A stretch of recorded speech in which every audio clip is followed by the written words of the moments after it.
حضرت عائشہ رضی اللہ تعالیٰ عنہ فرماتی ہے کہ اعتکاف کرنے والوں کے لیے اعتکاف کے معاملے میں سنت یہ ہے کہ وہ نہ مریض کی عیادت کرے، نہ جنازے میں جائے، نہ عورت کو ہاتھ لگائے، نہ اس سے مباشرت کرے، نہ کسی حاجت کے لیے مسجد سے نکلے بجز اس حالت کے کہ جس کے لیے مسجد سے نکلنے کے سوا کوئی چارہ نہ ہو، اور اعتکاف روزے کے بغیر نہیں ہوتا۔ اگرچہ اعتکاف کے لیے ہر شخص اپنی مرضی کے مطابق اپنا ایک ٹائم ٹیبل بنا سکتا ہے، لیکن سہولت کے لیے یہاں پر چند ایسی باتوں کا ذکر کیا گیا ہے جو اعتکاف کرنے والوں کے لیے مفید ہو سکتی ہیں، کیونکہ کوئی بھی کام اگر پلاننگ کے ساتھ کیا جائے، اچھے طریقے سے کیا جائے، تو اس کا اجر و ثواب بھی کئی گنا بڑھ جاتا ہے اور انسان کا وقت بھی زیادہ بہتر طور پر استعمال ہوتا ہے۔ نمونے کا ایک ٹائم ٹیبل حاضر خدمت ہے۔ مثلا دن کا آغاز صبح اٹھنے سے ہوتا ہے۔ اعتکاف میں اگر آپ رات کے تیسرے پہر اٹھ جائیں اور اللہ پاک کے حضور مناجات کریں، دعائیں مانگیں، ذکر اذکار کریں، نوافل پڑھیں، تو وہ وقت عبادت کے لیے نہایت بہترین ہے۔ حضرت ابو ہریرہ رضی اللہ تعالیٰ عنہ سے روایت ہے کہ رسول اللہ صلی اللہ علیہ وسلم نے فرمایا، ہمارا رب جب آخر تہائی حصہ رات کا باقی رہ جاتا ہے تو آسمان دنیا پر اترتا ہے اور فرماتا ہے، کون مجھ سے دعا کرتا ہے کہ میں اس کی دعا قبول کروں؟ کون مجھ سے کچھ مانگتا ہے کہ میں اس کو دوں؟ کون مجھ سے گناہوں کی معافی چاہتا ہے کہ میں اس کے گناہ معاف کر دوں؟ اور ویسے بھی صبح کے اوقات میں سحری کے وقت استغفار اللہ کے مقرب بندوں کا شیوا ہے۔ اللہ سبحانہ وتعالیٰ فرماتے ہیں اپنے نیک بندوں کے بارے میں کہ وَبِالْأَسْحَارِ هُمْ يَسْتَغْفِرُونَ، سحری کی گھڑیوں میں وہ استغفار کرتے ہیں، اس لیے اس وقت ذکر میں بہترین وظیفہ استغفار کا ہو سکتا ہے۔ ذکر و اذکار کے بعد سحری کے وقت آپ سحری بھی کھا سکتے ہیں۔ اعتکاف میں کھانے پینے کی کوئی ممانعت نہیں۔ حضرت انس رضی اللہ تعالی عنہ سے روایت ہے کہ رسول اللہ صلی اللہ علیہ وسلم نے فرمایا، سحری کھاؤ کیونکہ سحری کھانے میں برکت ہے۔ اس کے بعد نماز فجر کا وقت آتا ہے۔ اگر خواتین گھر میں اعتکاف کر رہی ہوں تو ان کے لیے خاص طور پر فجر کی نماز میں لمبی نماز پڑھنا زیادہ مفید ہے۔ اس کے بارے میں حضور صلی اللہ علیہ وسلم کا طریقہ ہمارے سامنے ہے۔ بخاری کی روایت ہے کہ آپ صلی اللہ علیہ وسلم صبح کی نماز سے اس وقت فارغ ہو جاتے جب ہم میں سے کوئی اپنے پاس بیٹھنے والے کو پہچان لیتا۔ آپ اس میں یعنی فجر کی نماز میں 60 آیتوں سے لے کر 100 آیتوں تک پڑھتے تھے۔ تو اس سے پتہ چلتا ہے کہ ایک تو فجر کی نماز ذرا جلدی شروع کر لینی چاہیے، یعنی وقت ہوتے ہی اندھیرے میں۔ دوسرے یہ کہ وہ تمام نمازوں سے زیادہ لمبی نماز ہونی چاہیے جس میں 60 سے 100 آیات تک پڑھی جائیں اگر زبانی یاد ہو، اور اس کے لیے ظاہر ہے کہ پھر زبانی قرآن پاک یاد کرنے کی بھی کوشش کرنی چاہیے، تبھی اس سنت پر عمل ہو سکتا ہے۔ نماز فجر کے بعد صبح شام کے مسنون اذکار پڑھے جا سکتے ہیں۔ قرآن پاک میں اللہ سبحانہ وتعالیٰ فرماتے ہیں، یا ایھا الذین آمنوا اذکروا اللہ ذکرا کثیرا وسبحوہ بکرۃ واصیلا، اے لوگو جو ایمان لائے ہو، اللہ کو کثرت سے یاد کرو اور صبح و شام اس کی تسبیح کرتے رہو۔ نبی اکرم صلی اللہ علیہ وسلم نے بھی فرمایا کہ مجھے ایسے لوگوں کے ساتھ بیٹھنا حضرت اسماعیل علیہ السلام کی اولاد میں سے 4 غلاموں کو آزاد کرنے سے زیادہ پسند ہے جو نماز فجر سے طلوع آفتاب تک اللہ کا ذکر کرتے ہیں۔ تو اس سے پتہ چلتا ہے کہ یہ وقت ذکر کے لیے بہت بہترین ہے، اور ایسے لوگوں کے ساتھ بیٹھنے کو جو اس وقت ذکر کر رہے ہوں اللہ کے رسول صلی اللہ علیہ وسلم نے پسند فرمایا ہے، اور جس کی محفل میں اللہ کے رسول صلی اللہ علیہ وسلم بیٹھنا پسند کرے پھر اس کی شان کیا ہو سکتی ہے، اس سے بڑھ کر اس کے لیے اعزاز کیا ہو سکتا ہے۔ ان اذکار کے علاوہ اس وقت آپ قرآن پاک کی تلاوت کر سکتے ہیں۔ کیونکہ قرآن پاک کی تلاوت کے لیے بھی یہ وقت بہت موزوں ہے۔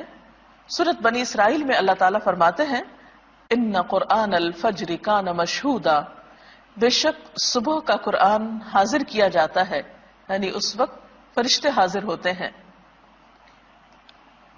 پھر اسی طرح اگر آپ اپنے اعتکاف ہی کی جگہ پر نماز، ذکر، تلاوت کے بعد سورج طلوع ہونے کا انتظار کریں، ذکر میں مشغول رہیں حتیٰ کہ نماز اشراق کا وقت ہو جائے، تو اس کو بھی ساتھ ہی ادا کر لیں۔ حضرت انس رضی اللہ تعالی عنہ سے روایت ہے کہ رسول اللہ صلی اللہ علیہ وسلم نے فرمایا، جس آدمی نے فجر کی نماز جماعت سے پڑھی، پھر سورج طلوع ہونے تک بیٹھ کر اللہ کا ذکر کرتا رہا اور 2 رکعت نماز ادا کی، یعنی اشراق کی نماز، اسے ایک حج اور ایک عمرے کا ثواب ملے گا۔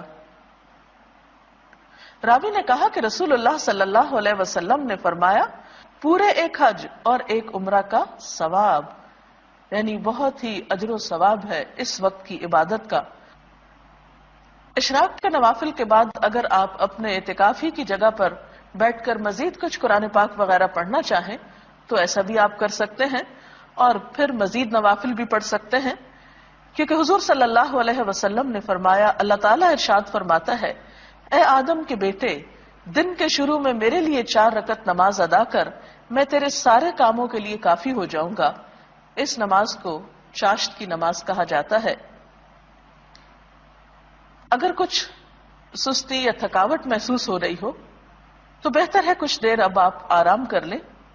آپ لیٹ کر بھی ذکر اذکار کر سکتے ہیں، تھوڑی دیر کے لیے سو بھی سکتے ہیں، لیکن اگر آپ اپنی طبیعت اچھی پاتے ہوں تو بہتر ہے کہ اب آپ کچھ وقت مطالعے کے لیے نکالیں، دینی کتابوں کا مطالعہ، قرآن پاک کی تفسیر پڑھنا، اور اگر آپ پڑھ نہ سکتے ہوں تو کیسٹ لگا کر سننا، اور دینی کتب کو جو آپ کے روزمرہ کی دینی مسائل سے متعلق ہوں یا اخلاق اور کردار کو سنوارنے والی ہوں، ان کو آپ اپنے زیر مطالعہ رکھ سکتے ہیں، کیونکہ طلب العلم فریضۃ علی کل مسلم، علم کا حاصل کرنا، طلب کرنا ہر مسلمان پر فرض ہے،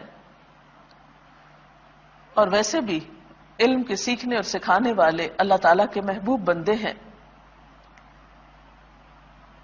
پھر اس کے بعد ظہر کی نماز طویل ادا کریں، نوافل بھی پڑھ سکتے ہیں مزید، پھر تھوڑا سا قیلولہ آپ کر سکتے ہیں، کیونکہ اس سے آپ کو تہجد کے وقت اٹھنے میں، رات کو جاگنے میں سہولت ہو سکتی ہے۔ نماز ظہر کے بعد، قیلولہ کے بعد آپ کچھ وقت قرآن پاک کی کچھ سورتوں کو حفظ کرنے کے لیے، اور اگر آپ حافظ قرآن ہیں اللہ کے فضل سے تو اپنے دہرائی کے لیے اس وقت کو استعمال کر سکتے ہیں، کیونکہ قرآن پاک اگر دہرایا نہ جائے تو انسان کو بھول جاتا ہے۔ عصر کی نماز بھی اسی طرح خوب اچھی طرح ادا کریں، طہارت وغیرہ کا اچھا اہتمام کریں، اور عصر کی نماز کو تاخیر سے نہیں پڑھیں، کیونکہ آپ صلی اللہ علیہ وسلم نے دھوپ کے پیلا پڑنے پر عصر کی نماز پڑھنے والے کو منافق قرار دیا ہے۔ اور قرآن پاک میں بھی اس نماز کی حفاظت کی بہت تاکید آئی ہے، حافظوا علی الصلوات والصلاة الوسطى وقوموا للہ قانتین، اپنی نمازوں کی حفاظت کرو، خصوصاً درمیانی نماز کی، اور اللہ کے آگے اس طرح کھڑے ہو جاؤ جیسے فرما بردار غلام کھڑے ہوتے ہیں۔ عصر سے لے کر مغرب تک کا وقت، اس میں آپ تسبیحات کر سکتے ہیں، اور اس وقت بھی ذکر کرنا نہایت پسندیدہ ہے۔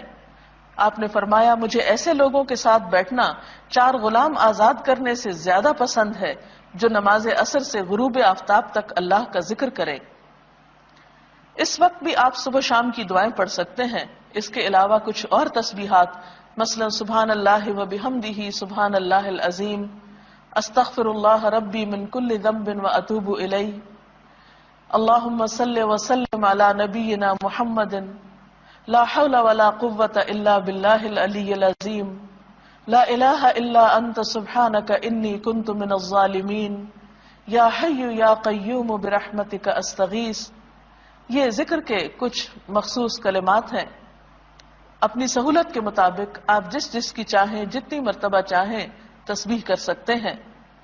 اس کے بعد افطار کا وقت قریب ہوگا، پھر دعائیں خوب مانگیں کیونکہ افطاری کے وقت دعائیں قبول ہوتی ہیں. افطار میں کوشش کریں کہ آپ ہلکا کھانا پینا رکھیں، کیونکہ افطاری کے وقت اگر آپ بہت زیادہ کھا پی لیں تو آئندہ کی عبادت مشکل ہو جاتی ہے، کیونکہ اعتکاف میں انسان کہیں چل پھر بھی نہیں سکتا. اس لیے غذا کے بارے میں خاص احتیاط کی ضرورت ہے. ایسی غذاؤں سے بچیں کہ جن کی وجہ سے آپ کے معدے پر بوجھ ہو، آپ کی طبیعت میں سستی ہو اور آپ یکسوئی اور شوق کے ساتھ اللہ کی عبادت نہ کر پائیں. نماز مغرب میں خوب دل لگا کر خشوع و خضوع کے ساتھ نماز ادا کریں. اس کے بعد اگر آپ چاہیں تو کھانا کھا سکتے ہیں. کھانے کے بعد نماز عشاء سے پہلے اگر آپ وقت مقرر کر لیں کہ کچھ دعائیں جو آپ صلی اللہ علیہ وسلم مختلف مواقع کی مناسبت سے پڑھتے تھے ان کو یاد کر لیں تو یہ بھی ایک اچھی کوشش ہوگی. مثلا گھر سے نکلتے وقت کی دعا، گھر میں داخل ہوتے وقت کی دعا، سواری پہ بیٹھتے وقت کی دعا، اسی طرح آئینہ دیکھنے کی دعا وغیرہ وغیرہ. صبح شام کے بہت سے ایسے اذکار موجود ہیں کہ جنہیں آپ اپنی عادت بنانے کے لیے زبانی یاد کر سکتے ہیں اور جس سے آپ کی زندگی برکتوں سے مالا مال ہو سکتی ہے. پھر اسی طرح کوشش کریں کہ تراویح کی نماز بہت اچھی طرح اور طویل ادا ہو، کیونکہ آپ صلی اللہ علیہ وسلم کی اس نماز کے بارے میں حضرت عائشہ فرماتی ہیں کہ مت پوچھو ان کے حسن کے بارے میں اور ان کے طول کے بارے میں کہ کتنی لمبی رکعتیں ہوتی تھیں آپ کی رات کی نماز کی اور کتنے خوبصورت طریقے سے آپ ان کو ادا کرتے تھے. صرف تعداد پوری کرنے، گنتی پوری کرنے کی کوشش نہ کریں بلکہ آپ صلی اللہ علیہ وسلم کی سنت پر عمل کرتے ہوئے طویل قیام، طویل رکوع اور طویل سجدوں کی بھی کوشش کریں. معلوم نہیں زندگی میں آئندہ یہ موقع ملے یا نہ ملے، تو ان فرصت کے لمحات سے خوب خوب فائدہ اٹھائیں. اس کے بعد آپ رات کو آرام کر سکتے ہیں. آرام کے لیے بھی آپ مسنون طریقہ اختیار کریں. دائیں کروٹ پہ لیٹیں، دایاں ہاتھ دائیں گال کے نیچے رکھتے ہوئے مسنون دعا پڑھیں، آیت الکرسی پڑھیں اور اس طرح آپ صبح سے لے کر رات تک، آپ جاگنے سے لے کر سونے تک مسلسل عبادت کی حالت میں رہیں گے. اگر آپ ایک ٹائم ٹیبل کی اس کی یا اس کے علاوہ اپنی ضرورت کے مطابق ایک پابندی کریں گے تو انشاءاللہ اپنے اوقات سے بہتر فائدہ اٹھا سکیں گے. اللہ تعالی ہم سب کو نیکی کی توفیق بھی دے.